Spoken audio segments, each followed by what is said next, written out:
Bom dia, meus irmãos. Nós vamos dar continuidade hoje com a lição 9. Na lição 8, a gente começou a falar do processo da reconstrução dos muros, dos esforços de Neemias, da atuação de Deus usando Neemias e envolvendo o povo. E nessa lição 9, nós daremos continuidade a esse processo, mostrando como isso se sucedeu. Então, a própria leitura do capítulo de Neemias que trata desse assunto, ela já vai ser um pouco mais limitada, porque ela é muito detalhista.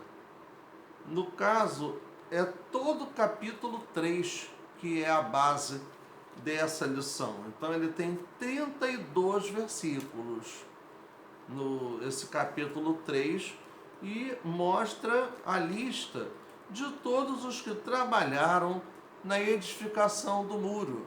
E um detalhe importante, houve uma participação geral, né, nesse processo, nesse acontecimento.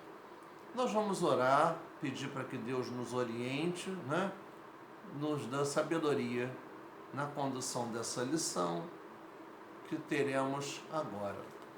Meu Deus, muito obrigado por estarmos diante da Tua palavra, Senhor, por estarmos na Tua presença, de podermos estar falando de Ti. Te pedimos, meu Deus, que Tu possas nos usar como Teu instrumento para falar em Teu nome, Senhor, para falar aqui nessa aula, orientado pelo Teu Santo Espírito. Toma-nos nas Tuas mãos, Senhor, abençoa a nossa vida, abençoa todos nós que estaremos vendo, os que estarão vendo e ouvindo, e dá-nos, ó Pai, a Tua orientação, a sabedoria que precisamos, vinda de Ti, em nome de Jesus. Amém.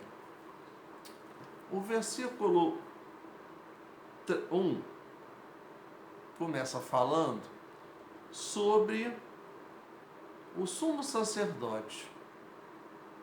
E levantou-se Eliasibe, o sumo sacerdote, com os seus irmãos, os sacerdotes, e edificaram a porta do gado, a qual consagraram e levantaram as suas portas, e até a torre de Meá consagraram, e até a torre de Ananel. Então, os sumos sacerdotes, na hierarquia dos representantes lá dos sacerdotes do judaísmo, o sumo sacerdote e os sacerdotes ligados a ele foram os primeiros a começar a reconstruir esses muros de Jerusalém. Lembrando que essa reconstrução ela foi feita por todos os que ali habitavam, cada um fazendo uma parte. Então ali podemos dizer que foi uma espécie de um mutirão para poder dar andamento àquela obra tão grandiosa de reconstruir os muros de Jerusalém, já que o templo já estava reconstruído, mas ali era uma questão de segurança, de guardar a população da cidade de qualquer invasão estrangeira. Depois nós vamos ver a presença de vários outros, de pessoas líderes, empresários da época, né? Pessoas envolvidas com negócios e até de estrangeiros que viviam lá naquele território. No versículo 12, né? No versículo 11. A outra porção reparou Malquias, filho de Arim, e Assub, filho de Paate-Moabe, como também a torre dos fornos. E ao seu lado reparou Salum, filho de Aloés, maioral da outra meia parte de Jerusalém, ele e as suas filhas. Versículo 14. E à porta do monturo reparou a Malquias, filho de Recabe, maioral do distrito de Bet-Aquerem. Este edificou e lhe levantou as portas com as suas fechaduras e os seus ferrolhos.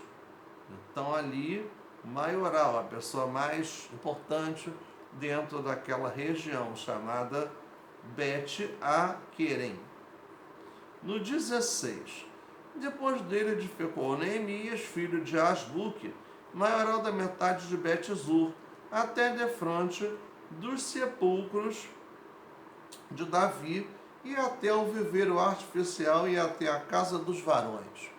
No 17, depois dele repararam os levitas, Reum, filho de Bani, e ao seu lado reparou Asabias, maioral da metade de Keila, no seu distrito. Nos dois últimos, 31 e 32, depois dele reparou Malquias, filho de um Orives, até a casa dos Netanins e mercadores, defronte da porta de Mificade e até a câmara do canto. E entre a câmara do canto e a porta do gado repararam os ourives e mercadores. Bem, um grande esforço conjunto, uma grande participação de todos os que habitavam lá aconteceu na reconstrução dos muros. Só que isso não aconteceu à toa. Isso aconteceu de uma forma planejada. O título da lição de hoje: Planejar para vencer. Planejar para vencer. Porque essa divisão de cada um foi uma coisa organizada. Não ficaram famílias diferentes agindo, trabalhando no mesmo lugar, no mesmo espaço. Agiram em espaços diferentes para poder esse trabalho, esforço de tanta gente poder se transformar numa coisa só, uma coisa coordenada. Jerusalém naquela época estava vivendo um tempo em confinamento, né? Depois de um tempo em confinamento, temos adiante deles adiante de nós um desafio de retomar as nossas atividades e, por meio da experiência dos judeus, podemos tirar lições que podem viabilizar esse retorno das nossas atividades, essa reconstrução do nosso país, das nossas cidades, essa reconstrução, inclusive, de parte da nossa vida que ficou parada durante a pandemia. Construir um futuro abençoado por Deus. Se os nossos irmãos do passado se dedicaram ao planejamento em prol da proteção e segurança através da reconstrução dos muros, conosco não poderá ser diferente. Nós temos que cuidar da proteção, retomar sim, mas com todas as medidas necessárias para a segurança do nosso povo. Vamos recomeçar.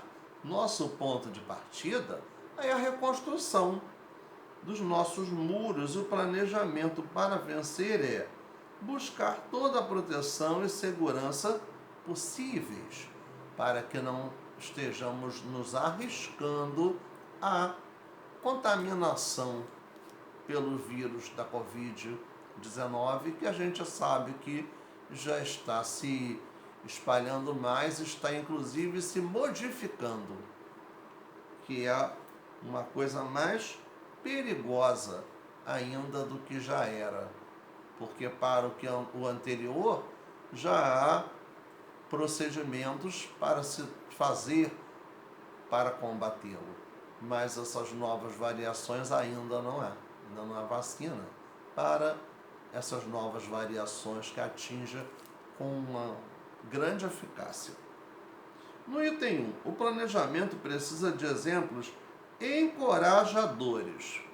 Mas por que será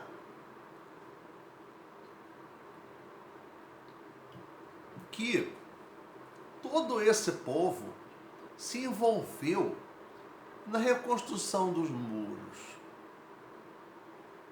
Bem, eles foram encorajados. Encorajados. E por quem? A instrumentalidade de Neemias. Como Deus usou Neemias para poder levar todo esse povo a se envolver, a se engajar nesse processo da reconstrução. Então nos diz aqui na revista que antes disso o povo estava na inércia. Inércia. Está parado, né? Eu estou sentado aqui. Meu corpo não está se movimentando, mas a minha mente está, a minha boca está expressando o tema dessa lição. Eu estou numa inércia total? Não, não estou. Então o que é inércia? Quando você está parado, quando você não está fazendo movimento nenhum. Quando a gente se deita na nossa cama, nos despojando de todas as aflições, de todas aquelas coisas que passamos no dia e começamos a relaxar a nossa mente, a relaxar a nossa musculatura, a tentar limpar nossa mente dos problemas e deixar que o sono chegue. Para mim o sono chega, não tenho dificuldade. Mas tem muita gente que tem muitas dificuldades para conseguir dormir. Que mesmo estando na inércia do corpo, não está na inércia da mente, ou seja, dá uma parada. A inércia é a falta de movimento dos corpos. É um princípio que é usado na física, que é uma das ciências da natureza.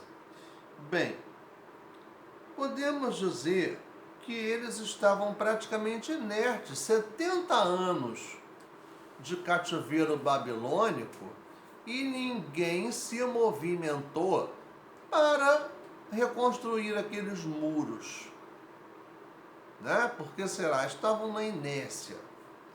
Podemos dizer que essa inércia que esse povo estava já era inclusive um plano de Deus. Porque Deus age no tempo certo, no momento certo, de acordo com a sua vontade, não de acordo com a nossa vontade. Então, o caráter pedagógico daquilo que o povo de Judá aprendeu no cativeiro babilônico é muito importante. Porque depois de 70 anos, Deus começa a levantar a liderança, levantou Esdras, levantou Neemias, para poder reconstruir o templo e reconstruir os muros e, consequentemente, reconstruir a vida do povo de Judá. Reconstruir a partir da adoração a Deus todo aquele aparato que faz parte da sua cultura, os seus costumes, diminuir a influência dos povos estrangeiros que habitavam ali e, consequentemente, também a idolatria com a qual o povo se envolveu de uma forma muito grande, né?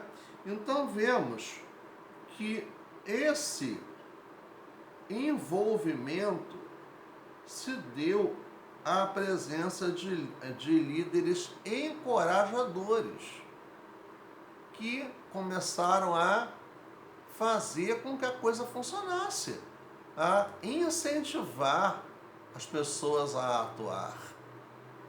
Ninguém ficou naquela, isso não vai dar certo. Não, não pode, não é possível. Não dá, isso está difícil. Isso é muito complicado. Não foram essas palavras que vieram dos líderes, principalmente de Neemias. E esse encorajamento fez com que todo o povo se envolvesse num grande mutirão para a reconstrução dos muros de Jerusalém. Vemos que o líder precisa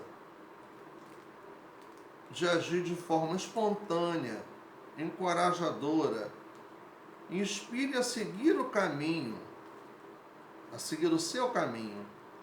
Então, que começou pelo líder religioso, Eliasibe, o sumo sacerdote, e os outros sacerdotes. Os líderes religiosos exercem uma grande influência sobre as pessoas e devem dar bons exemplos de comportamento e de atitude para fazer com que o povo faça o mesmo.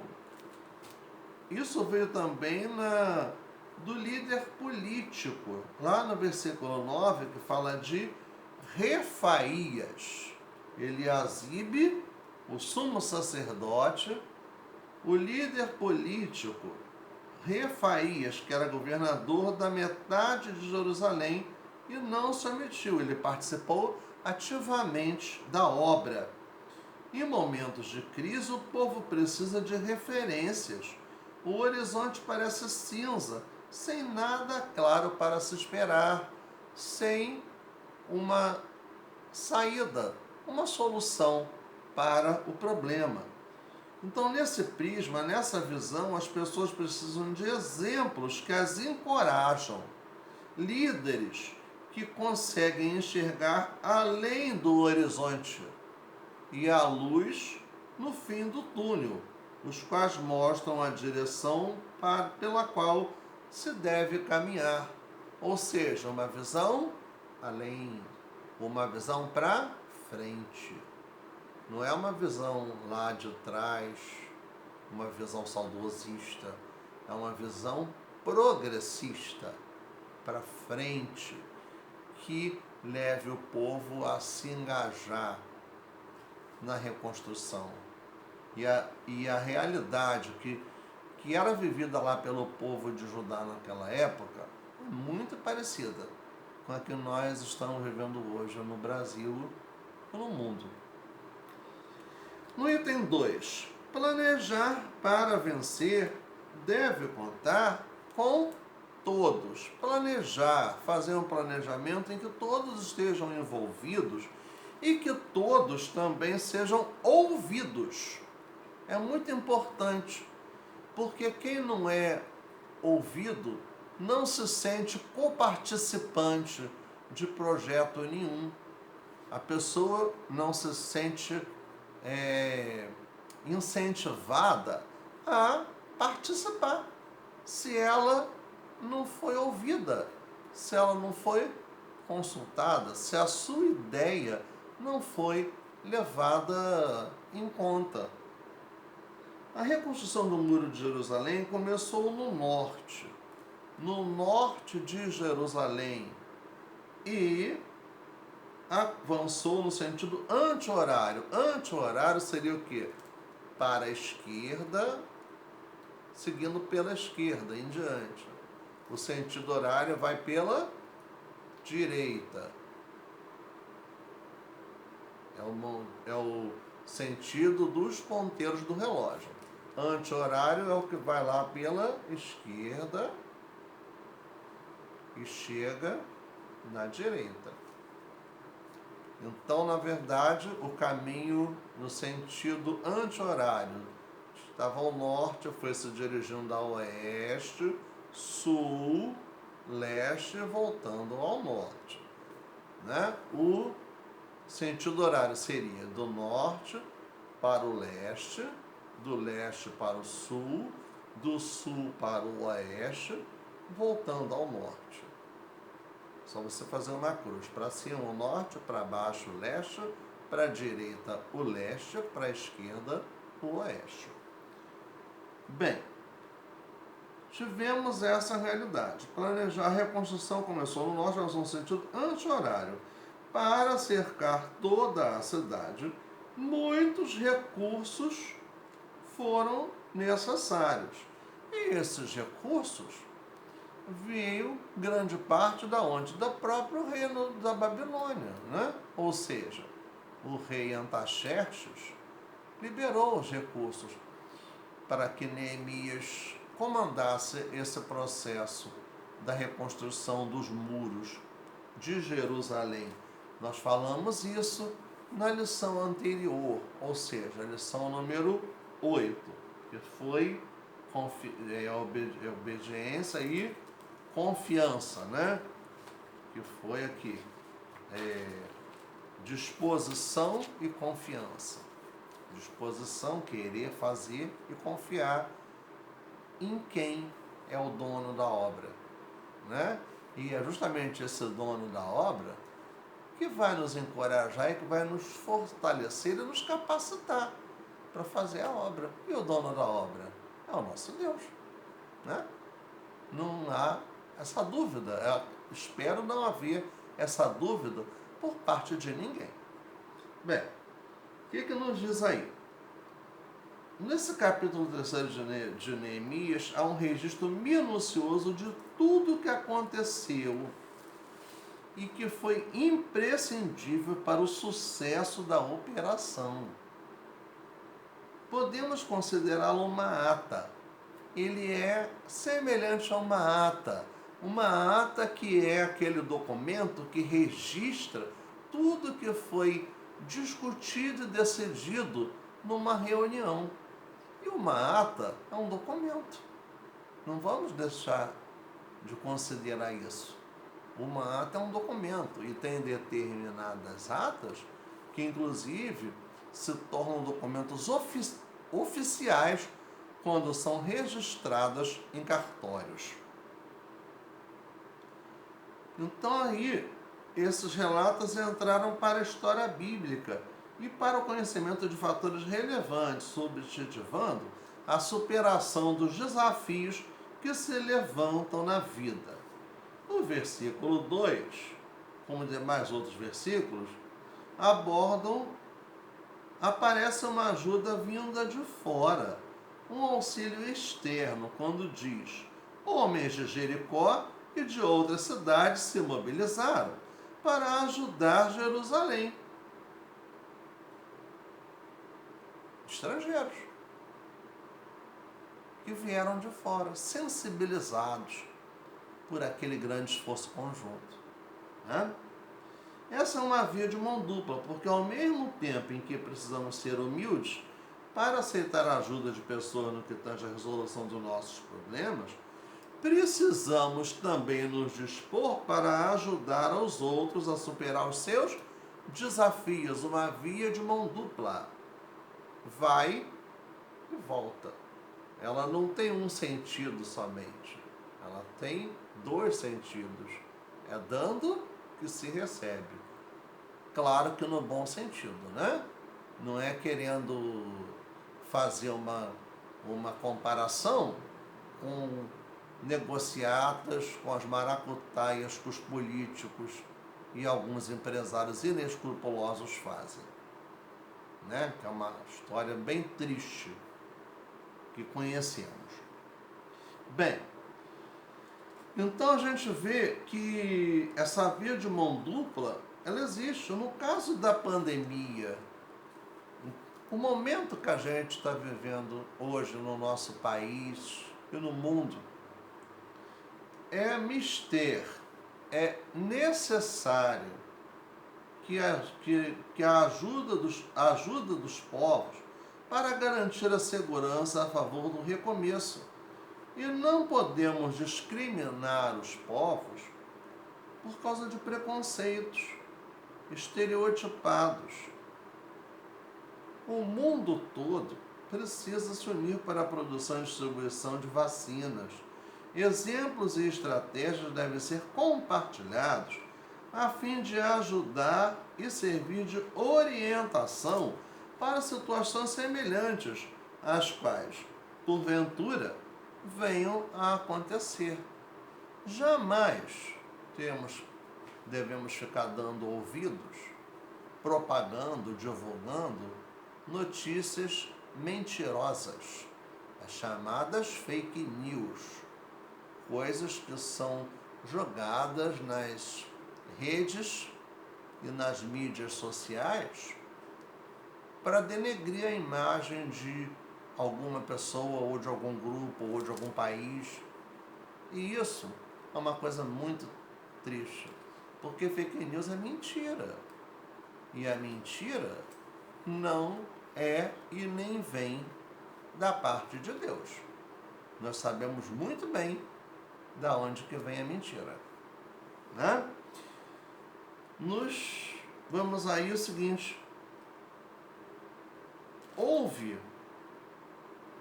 lá na reconstrução desses muros uma união da liderança religiosa e da liderança política, também lideranças religiosa e política, e também o povo em geral, envolvidos diretamente na reconstrução dos muros. Literalmente, ao pé da letra, todo mundo pôs a mão na massa.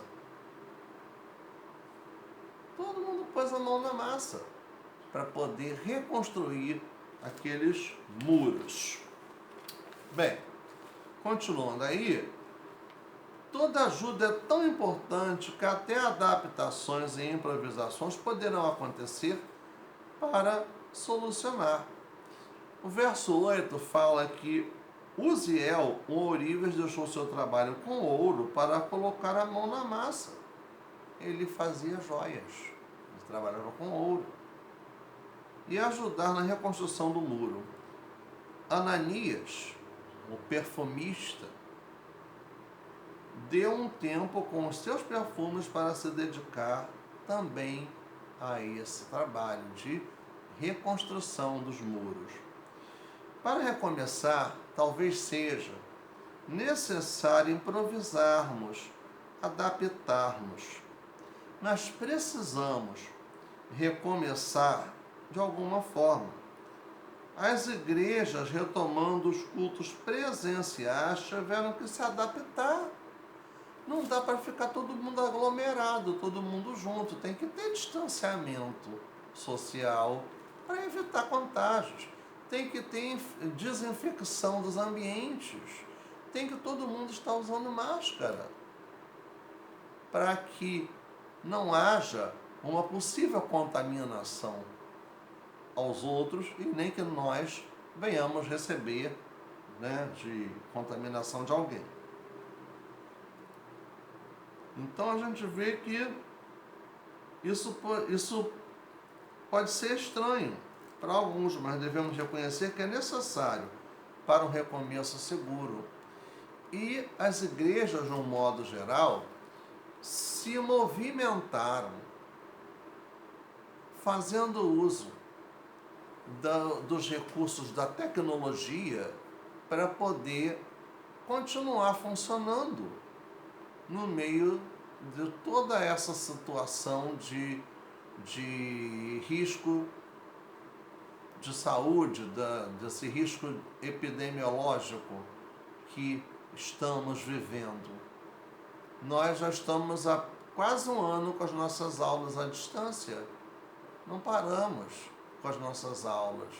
Outras classes da escola bíblica discipuladora da nossa igreja também não pararam. A nossa igreja ficou fechada quando não havia permissão legal para que ela abrisse.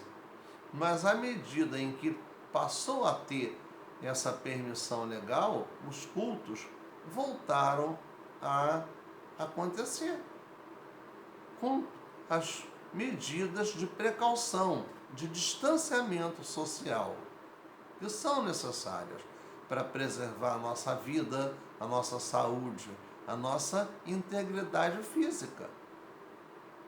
Que a nossa integridade espiritual vai além. A gente pode não estar presente lá materialmente, mas estamos presentes no espírito. Quem está em grupos de risco, que não pode se expor, vai ficar saindo de casa sem necessidade? Não vai. Mas isso não nos afasta de Deus. Isso não é um fator que vai impedir a ação de Deus na vida de cada um de nós. Né? Os irmãos têm noção desse fato. No item 3, planejar para vencer precisa de comprometimento pessoal. Por que essa reconstrução se tornou assim um empreendimento, um evento tão grande? Porque, além do encorajamento que os líderes passaram para o povo, além de um planejamento dessas ações, tá? Houve também um comprometimento de cada um em procurar fazer a sua parte, de reconhecer o seu valor, o seu papel dentro daquele espaço. Um comprometimento é muito importante quando existe comunhão, quando existe objetivos em comum, ou seja, o que a gente chama de unidade, objetivos em comuns, unidade. Não é uniformidade ou não, porque cada um de nós tem uma mente, tem uma personalidade, nós somos pessoas diferentes. Porém, a unidade nos leva aos esforços conjuntos, nos leva a desenvolver ações para o bem comum. É a unidade que move, que faz a igreja funcionar. É a unidade que faz uma sociedade dar certo. Então, não vamos esperar uniformidade, porque nós temos princípios em comum. Nós temos crenças religiosas, doutrinas em comum. Mas nós não temos personalidade em comum. Cada um tem a sua personalidade. Cada um tem as suas características. E quem muda aquilo que não está bom é o Espírito Santo de Deus. À medida que nós abrimos espaço, à medida que nós permitimos que Ele atue na nossa vida. Reconstruir o muro era um grande desafio.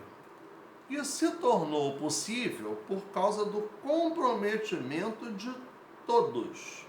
Comprometimento de todos. Recomeçar com segurança é o nosso objetivo agora. E também não o conseguiremos se cada um não der a sua contribuição e não se envolver pessoalmente.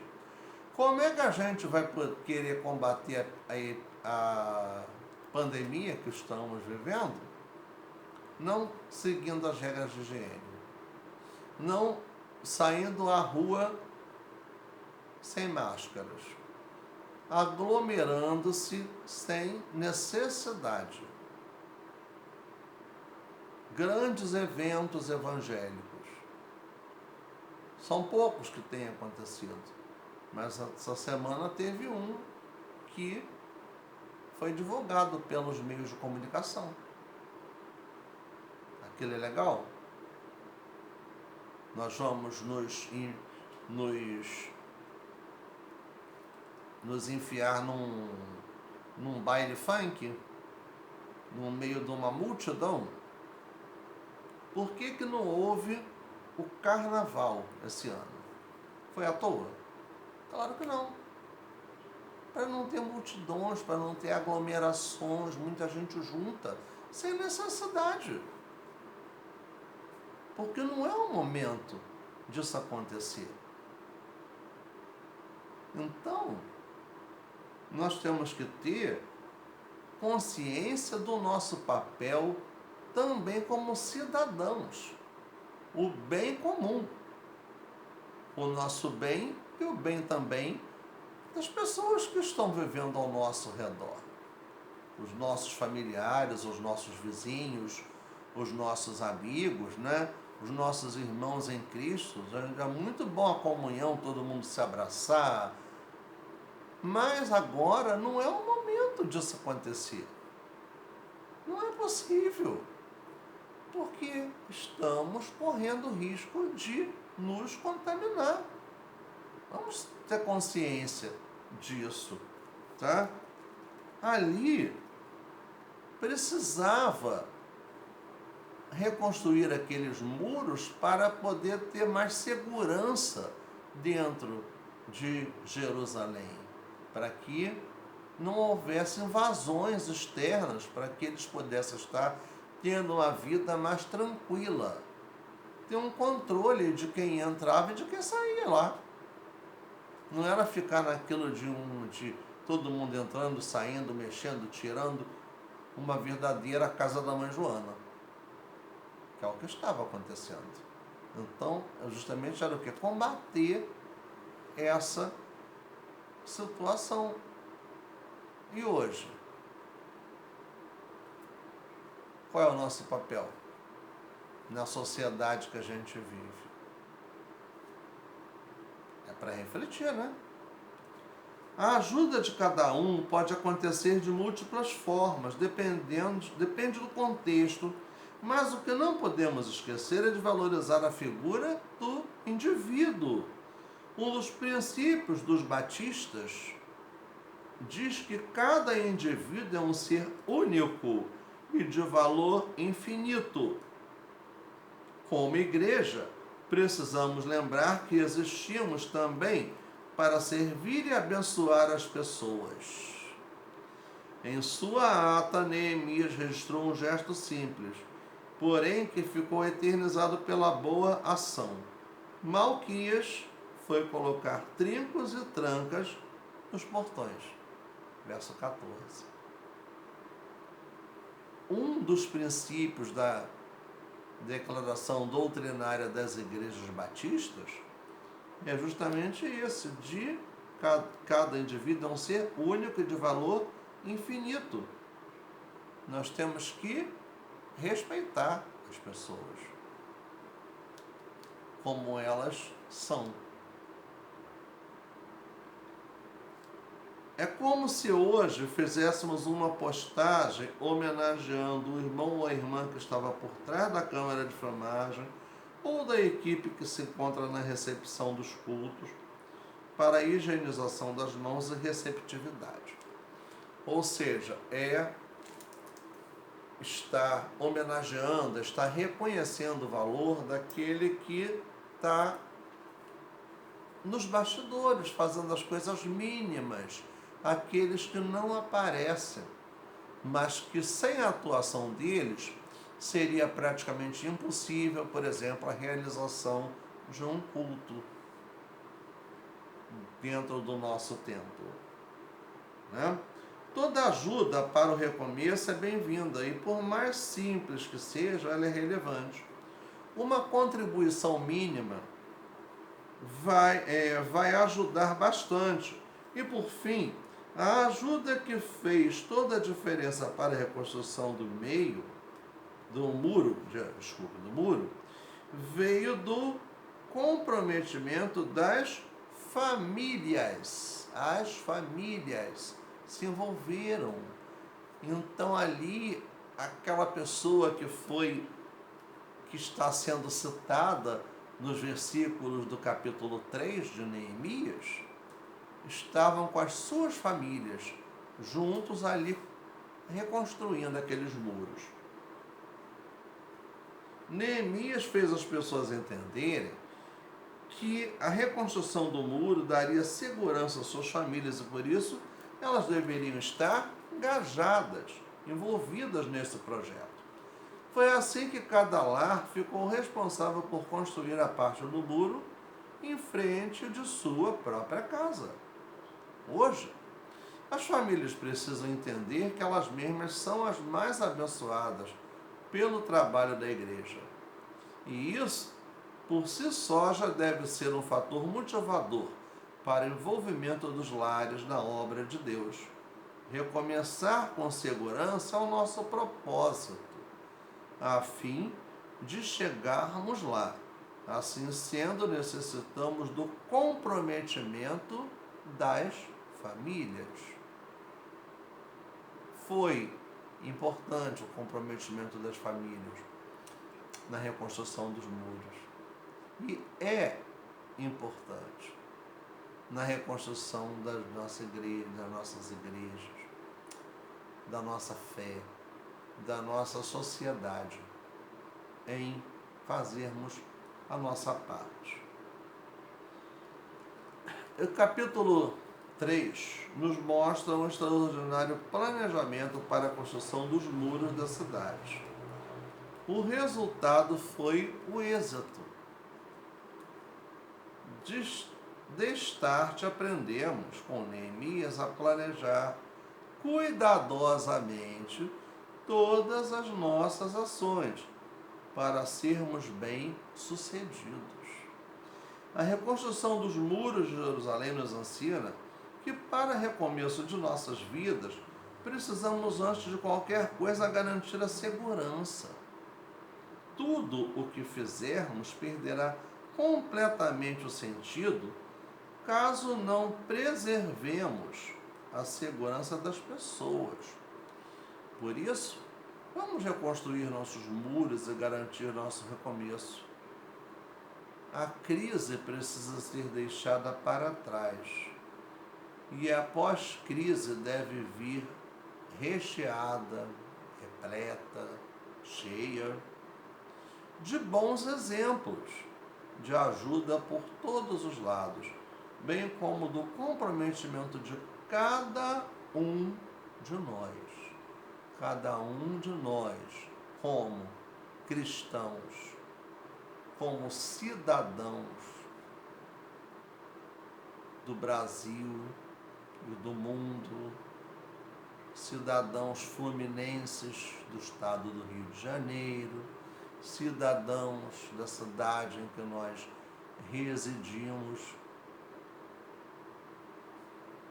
Nós somos cidadãos, seremos futuramente cidadãos da cidade celestial. Somos cristãos, mas nós hoje estamos exercendo a cidadania onde a gente vive. E isso precisa ser levado em consideração, né? Nossos líderes estão compartilhando bons exemplos. O que podemos fazer para ajudá-los? Por que temos dificuldade de receber ajuda? O que podemos fazer para ajudar aqueles que necessitam? Como podemos valorizar os indivíduos em suas funções na obra de Deus? Nos diz no hino 160, e nada apoio a minha fé, senão na graça de Jesus, no sacrifício remidor, no sangue do bom Redentor. A minha fé e o meu amor estão firmados no Senhor, estão firmados no Senhor.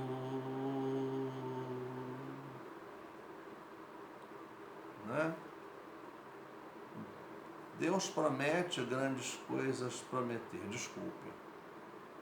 A fé contemplada é o 160. Deus promete grandes coisas, conceder a qualquer que peça, crendo que há de obter. A resposta, se na fé enfraquecer, sua fé Jesus contemplará. Aqueles versos e aquele coro que eu cantei é do hino 366, firmeza. Tá? A fé contemplada é esse. Tua fé Jesus contemplará, sim, o que Jesus promete dar, Ele vê o coração e responde à petição. Sua fé Jesus contemplará. Se creiamos no que Deus nos prometeu, pois jamais desonrará o nome seu. Ele cumprirá a promessa que nos deu. Jesus Cristo a fé contemplará. Nossa fé Jesus contemplará. Sim, o que Jesus promete dá. Ele revê o coração e responde à petição.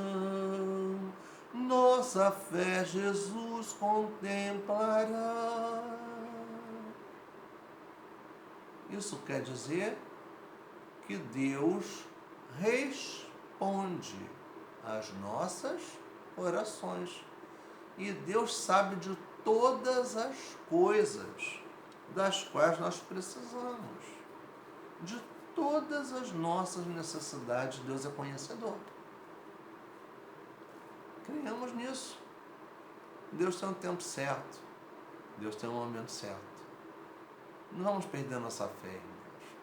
Vamos fazer a nossa parte. Vamos crer no nosso Deus e viver segundo a sua vontade, mostrando, onde nós estivermos, que nós somos servos desse Deus tão maravilhoso, tão poderoso, o Criador do universo. Oremos. Senhor nosso Deus,